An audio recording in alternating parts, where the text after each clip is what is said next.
সৌরজগতের ক্ষুদ্রতম গ্রহ কোনটি? বুধ, শুক্র, মঙ্গল।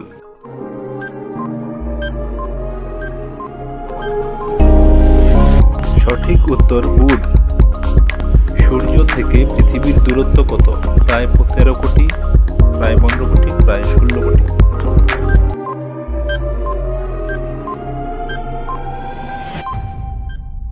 সঠিক উত্তর 15 কোটি। কাকে লাল গ্রহ বলা হয়? পৃথিবী, মঙ্গল, বুধ।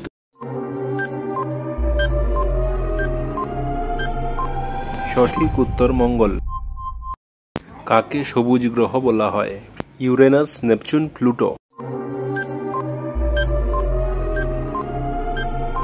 সঠিক উত্তর ইউরেনাস। সৌরজগৎ কে আবিষ্কার করেন? Vernier, Galileo, Copernicus. উত্তর